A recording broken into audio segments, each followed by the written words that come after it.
আসসালামু আলাইকুম রহমতুল্লাহ। আর একটি বাংলা নিউজ, সাথে আছে আমি শাহবাজ। 20 জুন 2000 রোহিঙ্গা ক্যাম্পে পাহাড় ধসে 11 জন রোহিঙ্গার মৃত্যু। কক্সবাজারের উখিয়ায় রোহিঙ্গা ক্যাম্পে পাহাড় ধসে 11 জনের মৃত্যু হয়েছে।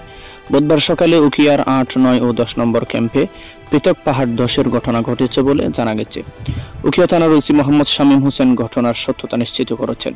তিনি জানান, পাহাড় ধসে মৃত 11 জনের মধ্যে 9 জন রোহিঙ্গা নাগরিক ও 1 জন বাংলাদেশি, তবে তাৎক্ষণিকভাবে তাদের পরিচয় জানা যায়নি। তিনি আরও জানান, গত রাত থেকে ভারী বৃষ্টিপাতের কারণে পৃথক স্থানে পাহাড় ধসের ঘটনাগুলো ঘটে। এছাড়া বুধবার ভোরে কক্সবাজারের উখিয়ার থাইংখালী 4 নং ওয়ার্ডের চোরাখোলায় পাহাড় ধসে ঘুমন্ত অবস্থায় আব্দুল করিম নামে 12 বছরের এক শিশুর মৃত্যু হয়েছে। মৃত আব্দুল করিম উখিয়ার ফালংখালী ইউনিয়নের 4 নম্বর ওয়ার্ডের থাইংখালীর শাহ আলমের ছেলে। সে থাইংখালী উচ্চ বিদ্যালয়ের 6ষ্ঠ শ্রেণীর ছাত্র ছিল। মৃতের বাবা মোহাম্মদ শাহ আলম বলেন, রাতে খাওয়া দাওয়া শেষ করে বাড়ির সবাই ঘুমিয়েছিলাম। মাঝরাতে ভারী বৃষ্টি শুরু হয়।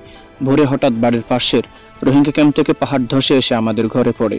তখন আমরা কয়েকজন বের হতে পারলেও আমার ছেলে মোহাম্মদ আব্দুল করিম বের হতে পারেনি। মাটি চাপা পড়ে তার মৃত্যু হয়। আমরা আহত হয়েছি। ফালংখালী ইউনিয়ন পরিষদের চেয়ারম্যান এম.এ. গফুরউদ্দিন চৌধুরী জানান, ভারী বৃষ্টির কারণে থাইংখালী 14 নম্বর রোহিঙ্গা ক্যাম্পের পাহাড় ধসে শাহ আলমের বাড়িতে এসে পড়ে। এ সময় আব্দুল করিম মৃত্যু হয়। বিষয়টি ইউএনও সহ সংশ্লিষ্টদের জানানো হয়েছে। আরআরটির পক্ষ থেকে এই বর্ষার মৌসুমে রোহিঙ্গাদের সতর্ক হওয়ার আহ্বান জানাচ্ছি। আসসালামু আলাইকুম ওয়া রাহমাতুল্লাহ।